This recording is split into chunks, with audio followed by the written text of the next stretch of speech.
I've never watched Citizen Kane. Now you'd think that, well, everybody out there would have watched the quote-unquote greatest film of all time, but apparently not. Now, I have absolutely zero knowledge about anything to do with this film. Like, obviously I've heard of it, I mean everyone has. From my point of view, you know, as far as I know, the film's old. And it's the one where the guy says, I don't even know what it's about, so today I decided to amend that. I'm going to be going into this film completely blind. No reviews have been read, no video essays watched, just my raw, uninfluenced opinion. All to answer the question, is Citizen Kane overrated? So it all kicks off with some lovely shots of Kane's estate, Xandu. But wait for it, and... Oh, he said it! He's also dead, so, you know, sucks to be him. Citizen Kane tells the story of newspaper mogul Charles Kane through a series of flashbacks as a reporter tries to figure out the meaning behind Kane's final words. We see how this guy gets sent away to a brighter future by his newly wealthy parents, the rise of this newspaper that's just sort of like entrusted to him by his guardian, Kane meeting his first wife, and his second wife. There isn't any story. Shut up! Ah, what a happy bunch. Anyway, we see Kane run for governor of New York, and we get that iconic speech scene. A boss, Jim W. Geddes! But he loses the race after a career-ending scandal, and later pushes his second wife to literal attempted suicide as her shoddy singing fails to resonate with, well, anyone. And we finish Kane's story ending on a slightly depressing note, him being alone, his controlling and eccentric nature having driven away all of those closest to him, leaving him with nothing but his stockpiles of material possessions. So, after watching the entirety of its 119-minute runtime, do I think it deserves the title of being the greatest film of all time? I'll get to that in a sec. But first, I want to touch on that plot.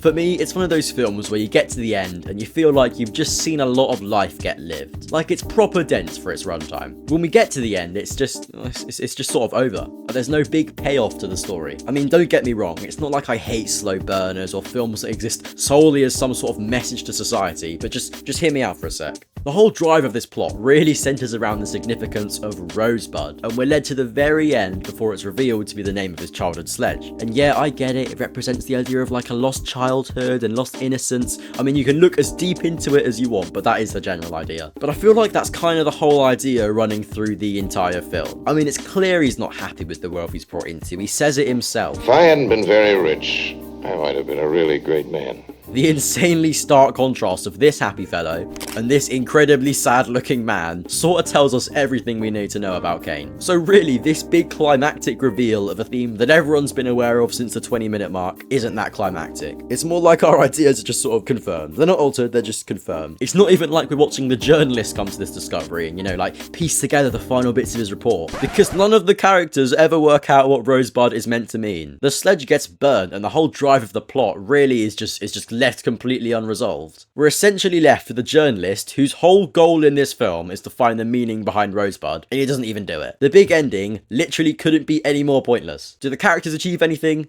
No. Do we learn anything new?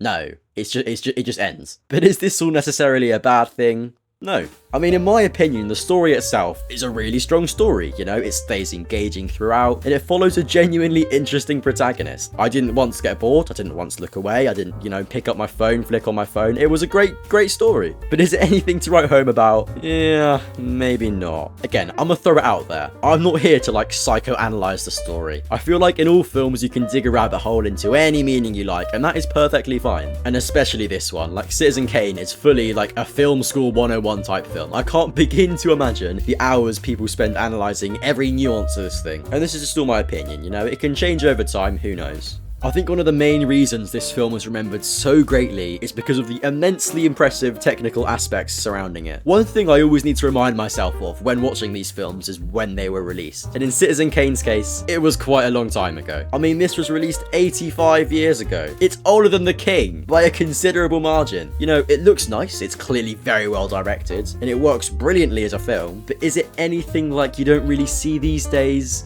No. But then you remember that at the time, there weren't films these days. I think at the end of the day, a bunch of the sort of newer things I might compare it to are most probably influenced by this. So by that standpoint, yeah, sure, I agree, it's very impressive. But we're talking about the greatest film of all time here, not the most groundbreaking or the most innovative. To be the greatest, it literally needs to be better than every single other film to ever be created. So ask yourself, is Citizen Kane better than every other film ever to be created? Probably not. Take a table, for example.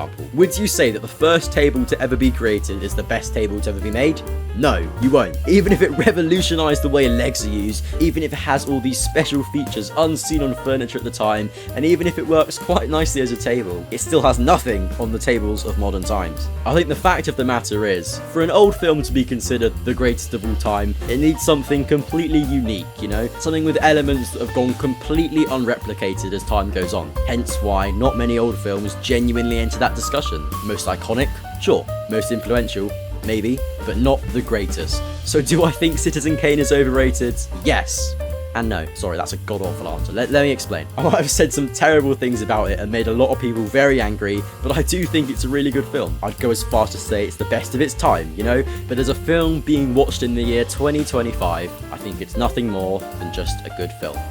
But at the end of the day, it's all subjective, so comment down your thoughts on Citizen Kane, I'd love to hear them, and I'll see you in the next one.